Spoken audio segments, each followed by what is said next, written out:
All right, everyone, we are here with a very, very special guest. She is back, and we are honored that she's back. Demi Lovato's here. Hello.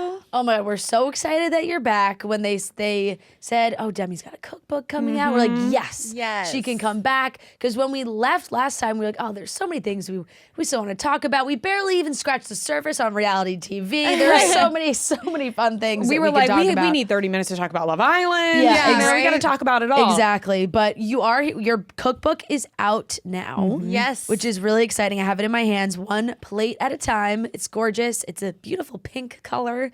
I love it. How excited are you that the book is out now? I'm so excited. Yeah. This book has been years in the works, and it's finally out today. So I'm very excited, and I think it's gonna help a lot of people. Let me just say, this is a cookbook for me. Now, we have Rhea loves to cook. She's an amazing cook and enjoys it. Me, not so much. When I saw that there was how to make a perfect chicken breast in here, I was like, this cookbook's for me. This is exactly what I need. So where do you feel like this book falls in the range of cookbooks? Because you kind of mentioned it at the beginning. It's like, sometimes you pick up a cookbook, you're like, wow, this is really intense. I don't know if I can make this. But I feel like you have stuff all spanning from easy to medium to difficult. Yeah, so the recipes in here are very non-intimidating. Yes. There are more challenging recipes than others, but for the most part, I wanted to make recipes that are simple and foolproof, but very flavorful for people who or who are looking to step foot into the kitchen for the first time. But the main reason why I wrote this cookbook was because I wanted to create a cookbook for people that are in recovery from disordered eating and are looking to take their next steps in the kitchen, because I have started my culinary journey. I started it about 5 years ago, and I was so intimidated by food before that the thought of going into a grocery store would send me into a panic attack, and seeing the food everywhere would break me down into tears. So I wanted to simplify things for people that are also in recovery. And so there's a lot about my personal journey in there. But there's also great tips and tricks for people that are just learning how to cook or wanting to step foot into the kitchen for the first time. Yeah. I absolutely love the idea of this cookbook and the place that it's coming from, because I really do think it's so important. Thank you. You know, you opening up and someone like you can help so many people. And I think that we don't even realize how many people are struggling sometimes. Absolutely. There are people who never talk about it. I know that we opened up recently on our podcast just about body dysmorphia and stuff. And we had people reach out to us that were like, just that little bit that you talked about helped me so much. So you have no idea how many people you truly are helping find their freedom with food, which is how you word it, which is really so amazing. And opening up your journey at the very beginning of the cookbook, kind of setting the tone for what this is going to be. So I'm so excited for you, and I'm so excited for everybody who's going to get their hands on this book just to help them a little bit. Me too. Absolutely. I really hope that it helps people. Yeah. Rhea mentioned that phrase, finding freedom in food. What has that kind of meant to you? What does that phrase mean to you? Finding freedom with food is just I know that I'm deserving of the food that I eat, and whatever I choose to put in my body, I'm deserving of that as well, whether it be a food that I was once afraid of or foods that, that I wasn't afraid of. I deserve it all. And I think that having that freedom has allowed me to be more creative in the kitchen and develop recipes that are like the ones that are in this book. And because I think, old me would have been afraid of a lot of the recipes that are in this book. But now, starting to cook and being in the kitchen, I've decided, at times to take more risks, and especially in my recovery, trying foods that I was once afraid of was a big step for me. And it's just been really helpful to cook. And I really truly have found freedom with food. Yeah, because I think that a lot of us can get stuck in a place of oh, I need to work for this food, right? And like you said, you are deserving of all food that you want. Intuitive eating, what are you in the mood for? What do you want to make? And you can just get in the kitchen and make that for yourself. Right. Instead of I need to work for this food. Oh, I need to go for a walk after and do this. It's like healing that conversation. And that comes from like societal pressures, yes, right? For like sure. we live in diet culture is rampant, and it's really difficult to navigate early recovery with food, especially when you've been told certain beliefs your whole life through outside pressures. So it's definitely something that you deserve the foods that you want to eat, and you deserve that connection with your food as well, and your body, listening to your hunger cues. That intuitive eating that you were talking about is really important and will ultimately help you in the journey in the long run. Yeah. And nourishing yourself. I think that's always a good Yes. word to look to as well. It's like, well, any food is good food as Yeah. long as we are nourishing ourselves. Like right? when I have kids, I don't want to ever say good or bad foods. You know what I mean? Like I think that belief is something that's really that was instilled in us at a young age, and especially for us that grew up, you know, looking at the early 2000s and the trends that were happening there. It was like really detrimental to our mental health and the way that we view food, the way that we view our bodies. And so I just think that when you're able to, you know, allow yourself foods that are the ones that you want, like you deserve that. Yeah, because that's something I've been working on as well, is like not saying that this food is bad. Because like you said, like, because that's what we grew up on, right? Like you said. So it's just like, you know, is this going to be something that I eat every single day? Like, I want Taco Bell. Am I going to eat it every single day? Right. No, but I want it, and it's good for me no matter what. It's a fun food. Yeah, it's fun. And there's fun foods and strong foods, right? And we've talked about this before too, is like, it's so true, that era that we grew up in, and I think it was a certain generation where, you know, you always had the friend that was not allowed any snacks, no sweets, nothing was allowed in their house. And then when they got older, it was like, I don't know how to manage this. I don't know how to handle, because it's something I was not like allowed to have. Yeah, and it's like a weird restriction. There was a period of my life where I had a team that wouldn't allow me to eat certain foods, and that ultimately was very detrimental to my eating disorder recovery. In fact, I relapsed in my eating disorder with that, because I wasn't allowed to have desserts without them calling it a binge. And so what would I do when I was away from them? I would order a dessert, and then I would end up throwing it up. And that's how I relapsed with my bulimia. And it was, I think, like, it was a really difficult time for me. And now I'm able to have dessert, and I'm able to, you know, enjoy the foods that I once used to hide. And I feel like I'm just definitely in a much better place now, and I'm so grateful. Yeah, we're so happy for you, and Thank you. I think it's something that we all can learn on and work from, and I think that you are going to help so many people with this. I think it's such an amazing idea and so vulnerable. So thank you for sharing with us and for everybody else. Absolutely, thank you. I loved like the step-by-steps you're giving in the beginning of this book, because it's something that maybe didn't even cross my mind, of like, if you are someone that has struggled, even just walking into a grocery store can be so overwhelming. And here's some tips for when you do that. Yeah. I thought that was so interesting, and I wonder like how you have gotten through that fight.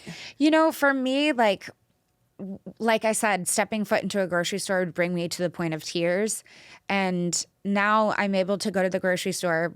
I never really go by myself for security reasons. But I asked a question. I thought, does Demi even go to the grocery store? I do. I actually love it now. I think it's fun. Yeah. And my husband and I, like, we can make a game out of it. Like, see how fast we can get the ingredients. And, or, you know, I go grocery shopping a lot with one of my best friends, Allie, and like having that support there by my side means everything to me. So I'm so grateful for her, so grateful for my husband, but you know, making it fun and I think going in with a set of ingredients, knowing what you need is like keeps you focused on what you need, and then of course if you see something that you want, like just grab it. It's okay. Yep, exactly. You have a page on sort of the discussion of that the term body positivity. Yes. And you mentioned body neutrality, which is something that maybe you are more in favor of using something like that. Yeah. What is the difference to you in those? Body neutrality or body acceptance. Yeah. I think the thing with body positivity is it places expectations on how you are supposed to view your body. And when I'm struggling, there are days when I don't even like my body, and that's just a part of it. But I think if I can get to a place where I accept it and I say like this, it feels more attainable and more reachable sometimes to have body acceptance than it is to have body positivity, especially on days when I'm really triggered or just having really bad body dysmorphia days. Yeah. I think that makes a lot of sense. It does make a very great point, because a lot of times there's a lot of pressure on like, no, you're supposed to love your body. Yeah. Love Right. it. Yeah, And it's like, like, no matter what, no matter what, love your body. And it's like, yes, I would love to feel that way. Yes. We would all love to feel that way. But a lot of times it's not realistic. It's not always realistic. And it's okay. And sometimes we have And to be that's okay. okay. Yes.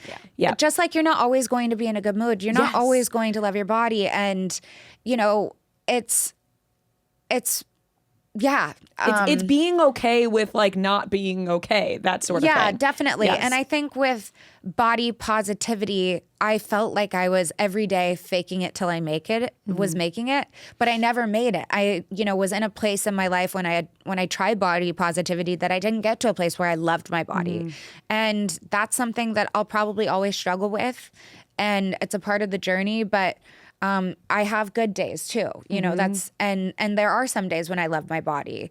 But for the most part, just being in a place of acceptance feels more realistic to me. And that way I'm not putting pressure on myself to love my body or feel a certain way about it. I just feel neutral about it. Like my body is working for me. It's in good health and I'm grateful for it. And that's what I love today. For sure. And those days are completely normal. Although So normal. Do they suck sometimes? Yeah. Absolutely. But it's so normal to feel that way. It so is. taking away that pressure for people of like, no, you have to love. Well, no, Yes. I don't. Yes. And that's how I feel today. That's exactly what I'm talking about. Exactly. And that's why I think it's such a unique cookbook. We really haven't had something like this from someone of your stature. I feel like like it speaks a lot for a lot of people. I love all the pictures in the book because I know we talked to a lot of people who come out with cookbooks or any kind of how-to books and things, and there's pictures from their life, and I'm like, how fun must these shoot days be? Because not only you're in the kitchen, you're having fun, but your family is in this. You got your husband, your dogs, like and my mom. and your mom. So what was shoot day like? Take us through that.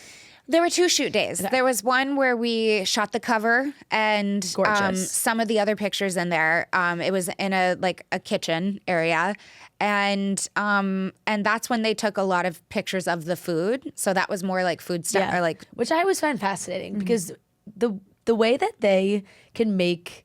Food photographers, it's such an impressive skill. Yes, the food styling is such an impressive skill. That's like us out to dinner. When we're out to dinner, we're like, wait, let me get the shot. We're going to dinner and we're like, we can't post that. It looks terrible. I just think about how difficult it must be to make food look pretty, because when I cook, I'm more focused on eating it. Yep. And so I just slap it on my Goes plate. right and on the there's plate. there's drops and it's smeared and it just doesn't look that pretty. But I'm working on it. Yeah. Sometimes I take out the napkin when I'm like cooking for my husband and I, and I'm like, ooh, let me wipe the edges. And I'm like, I do that too. Why am I getting into this? Like, let's just eat the fucking food. Right.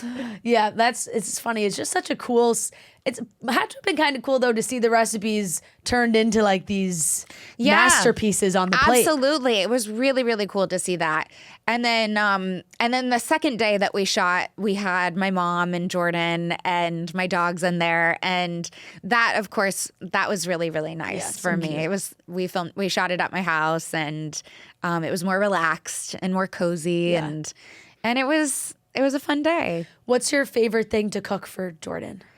He loves. I love cooking the honeymoon chicken. It's a spin on the viral "Marry Me" chicken recipe, but I'm married now. Yeah, yeah. It's honeymoon chicken. Yes. And I love that. he loves that recipe. He loves my chocolate chip cookies, the chocolate chip fudge brownies. Yum. I mean, there really isn't anything from this book that he doesn't love.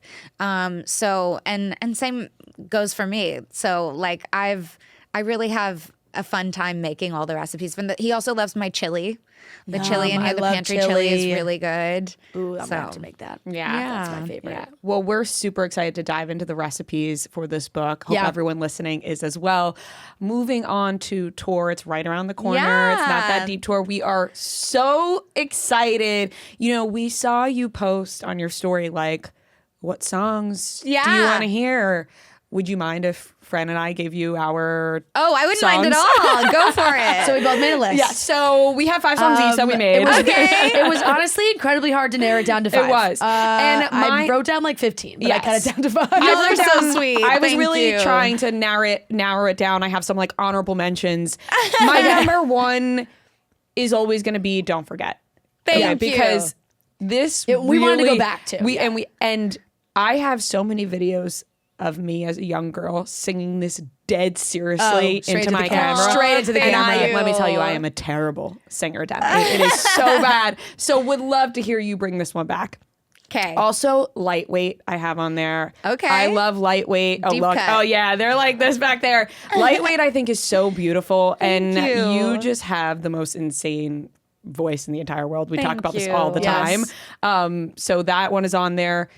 Throwing it back again. La La Land and Get Back. Yes. So you Yeah. love the first I album. really do. Yeah. Like it just has a She's special like, so here's place. the entire first. Can you play the entire first album? It just has a Aw. special place in my heart. It does. And they're so fun and they're so good. Thank they you. really are so good. And then I have Neon Lights, Yeah. which I feel like fits sort of Definitely what fits. you're in right now. Yeah. And then just a classic Skyscraper. Yeah. Just Thank you. beautiful. Those are Those my you can- requests. okay. Okay, I'll take note of those. All right, you. all right. So I went with Two Worlds Collide. Wow. One of my all-time favorites. Throwback. Oh yeah, Two Worlds Collide is amazing. Catch Me, the Here We Go Again album. Love. Thank you. Just like I get goosebumps when just before I fall. It gets me every time. Too fast. Yeah. You Yep. sound just like her. I know I do. If you told me I'd be singing Demi's song in front of her, I would have not loved that. Okay. Fix a Heart. Love Fix a Heart. And then I went Firestarter Okay. and Lionheart. I'm going to be honest. I haven't thought about Starter probably since I made it, but That's it's good to know. And you Please know, keep Fran in mind. Yeah, yeah. Okay. And I know it's crazy though, but it's like I don't know. Sometimes nothing is more satisfying when you see your that song that you've loved for so long. It gets played. You're like, oh my god, it's not a forgotten song. And you know, I actually really do. I loved. I know it was very your rock era. Yeah. The Holy Fuck and this is a honorary mention. I'll throw it in, but. Happy Ending. Love that song. I love. And Thank I you. just felt listening to it again, I was like, you know what? How full circle. It's full circle because I wrote that with my husband. Really? My now husband. At Wow. the time, obviously, we weren't married, but I wrote that song with him, and little did we know that we would be each other's happy ending. See, that's amazing. And I feel like that goes, like I said, full circle into so much of the new album and sort of giving yourself that grace Yeah. of accepting those past times. And like I even wrote down, and I know it's new album, but I even wrote down Sorry to Myself because it's just like Yeah. that full like that'll happy definitely ending be into in there. sorry to myself. I'm like, what a great full circle moment. I know. I was like, You're making the set list. I know. Yeah, I'm like, By the way, I'm if you taking put- notes yeah. right So, now. you put these two next to each other. yeah, so curated a set list. And I was like, it's that I think is just so cool. I know, of course, a lot of the new album will be included as it should. It's for that tour. But Happy Ending, I just think is like good. what a Thank you. great jump. That's actually Yeah. probably my favorite from Holy Fuck. yeah. And it just holds such a special place in my heart, not only because I wrote it with my now husband, but just because I was going through such a difficult time in my life when I wrote that. Yeah. And I'll always love that song. What are you most excited for this tour? Well, I'm most excited for possibly playing new music that you haven't heard Already? already. Oh my God. Spoil us. Really? Yeah. You're so blessed. We are being spoiled. Okay, that's really cool. Yeah. What how have you been you've been working on new music Yeah, already? I've been in the studio. Okay. Yeah, I got back into the studio as soon as I got home last year from and took a break from Yeah. after album promo and everything. I was like, Yeah. okay, I need more. She's So clocking in. Yeah, she is. She is. Clocking in and locking Yeah. in. Yes, always. What has tour prep been like for you? Because you posted that you really want this tour to be ready to go, and Yeah. you feeling good about it. So Yeah. what's the prep been like for you? The prep has been we've been in rehearsals already. We're a little under a month out from the tour, but we've been in rehearsals.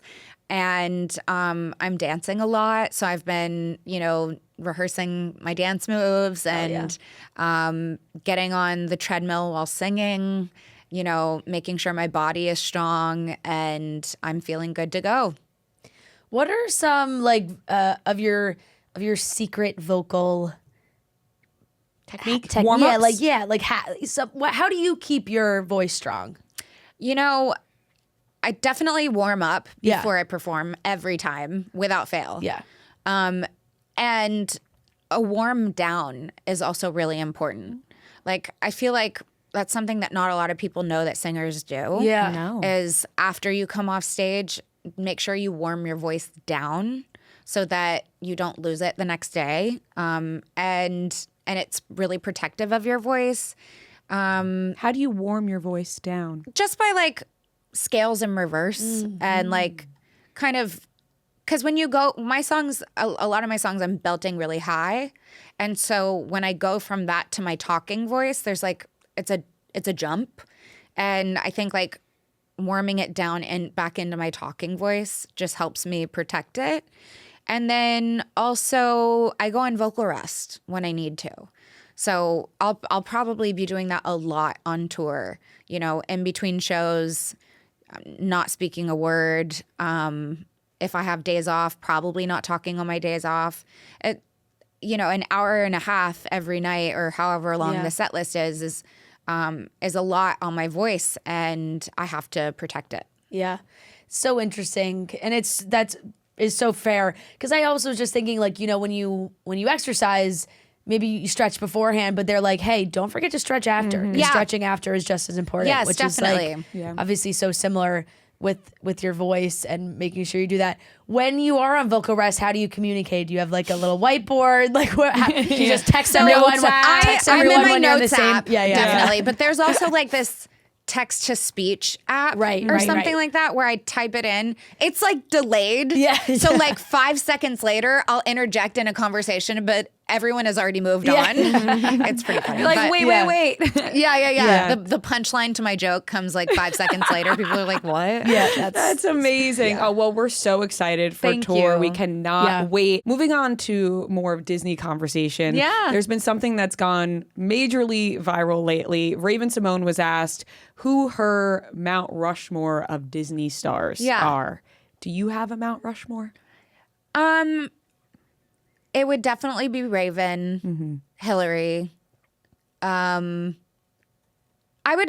agreed with her answer. So hers definitely resonated. But you have to even go back to the Mickey Mouse Club too. People that were on Disney Channel prior to everyone I just named. Right. There was Brittany and Christina. So true. I wouldn't even have thought of that, but that is Right. fair. It's Ryan Gosling does that was come on there. first? I don't know. Does that count in the Does that, Disney? does We that need count? a Does it? before, the beginning But and as maybe, it goes. but maybe not. I don't know. Yeah. You know what I mean? Because they were on Disney, but they didn't transform Disney Channel into what it is. And I think Raven really did that. Hillary really did that. And I'm blanking on. Yeah, I think Who she else? had included Shia, which has been just as far as a star. okay on that but one. I would not pass. I would not put Yeah, him. we can pass. I wouldn't put him on that one. I wouldn't put him on mine for right now. But And it's because I think every generation probably has a different, like they have their Disney stars, so they would put theirs. Because I know when she said theirs, everyone was like, "Oh my God, where's Demi? Where's Miley? Where's like?" It's like all the. But they came before us. Yes, exactly. You know what I mean? They paved the way. They paved the way, Yeah. definitely. Yeah. And I think there could be a separate Mount Rushmore for Disney Channel, which would probably be, you know, Jonas Brothers, Miley, Selena, and hopefully me. I 100%. That's mine. Absolutely. Yeah. That's absolutely mine. And then I think there's another one that comes after, which is all the Disney stars that have, you know, Zendaya. Yep, for So- sure. Sabrina Carpenter's probably on, you know, like there's, it's so true. So that you get a lot. But I think goes into your age group. Like if for us. It really is. It's for just us, about, like you can't compute, like you just can't fight Demi, Miley, Selena, Jonas Brothers. You just can't. Which Jonas Brother gets the head spot? Oh, good question. It's going to be Joe. Like, just for the sake of the band, like, you know, you gotta, I think you look at he's the front man. like you look at how they are on stage from left to right. It goes Nick, Joe, That Kevin, makes sense. and you put them right. We gotta make sure Kevin gets in there. And he is. Speaking of, they just released a live album from their tour, and Wouldn't Change a Thing from MetLife with you guys is on there.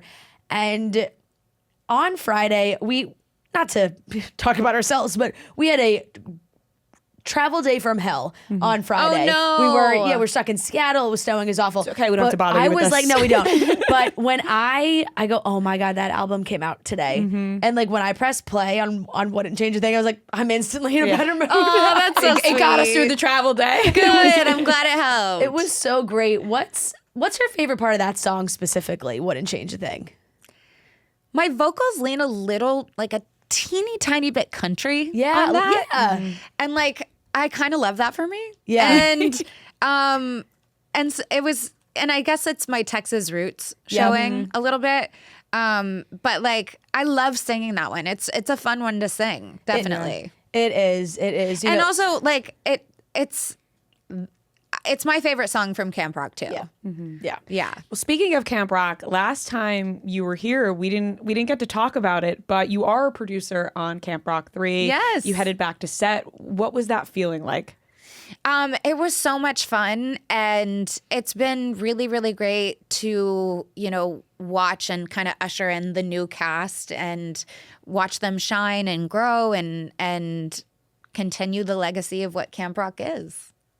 We're so excited. I know. And honestly, I can't believe the last time you were here, it wasn't confirmed. Yeah. And it felt like, you know, you had a secret. We were trying to get the secret. Yeah. And now we know. And now you know. I know we got to see that. And maybe that there's more picture. secrets to that. Oh, Demi, don't. You know, I was hoping you were going to say that. Because, you know, it is so fun when these things get brought back. And I know it's popular right now, you know, like a reboot or anything of that sort. But the original fans still want to watch it and enjoy it. Yeah. So it's like, yes, you're making this new product for a new audience. And like you said, you're ushering in these really, really talented young kids that, you know, a new generation is all going to fall in love with. Yeah. But I'm like, hey, we're watching too. Oh, yes. We're still here. We're going to be watching. We're watching too. So you want a little bit for everybody. Yeah. Exactly. I mean, speaking of things coming back around and going viral, Cool for the Summer is 10 years old and keeps going viral.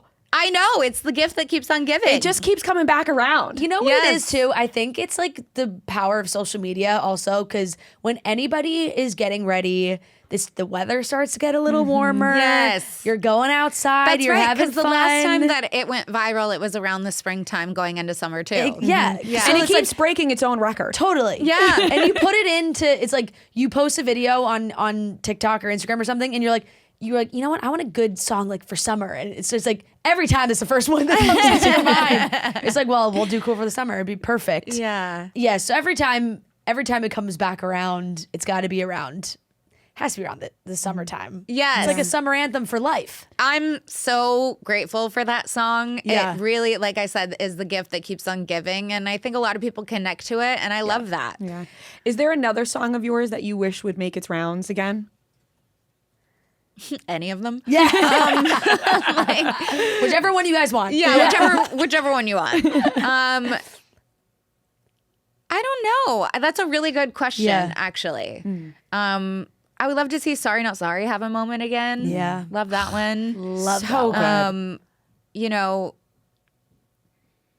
yeah, and anything from the new album too. What's cool is with tour, I think there's going to be so many people there that share content and share videos that I think that's going to get people talking again. It's like whatever songs you perform, they're like, wait a sec, like those will go viral. Everyone will be like, oh my God, this song is such a banger, and everyone will start listening. And it's the way it always goes. You know, when I did a show at the Palladium the week of my album launch, the song that the crowd went wild for was Really Don't Care. And that was like I wouldn't have thought that they would go crazy on that song out of the other songs that I played, but they loved that one, so maybe that'll have a moment. Yeah, Who knows? that is such a fun one too.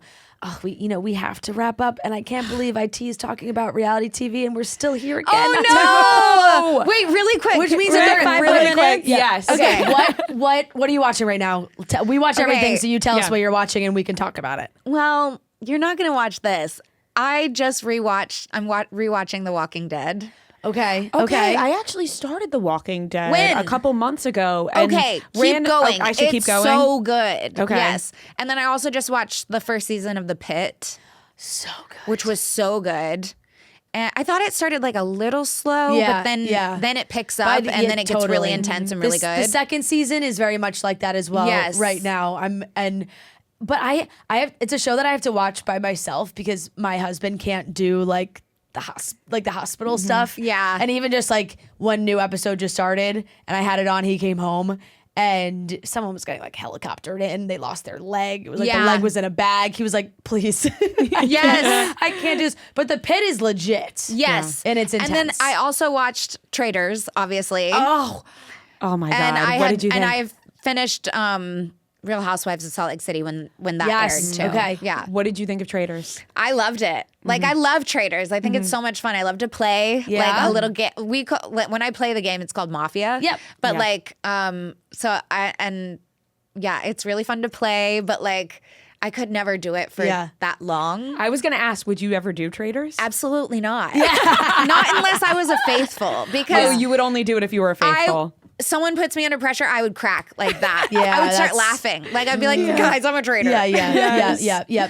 And I would also just crack under, like, I think I would start lying about everything and then forget what I'm lying about. And then you It's a get whole thing. paranoid and it's a whole Yes. thing. I You mean, we think- saw it happen did- this season. Yes. What did you think of Rob's win? I expected it. Yeah. You know, he played a really, really good game. Yep. But like, damn, he's a little too good at that.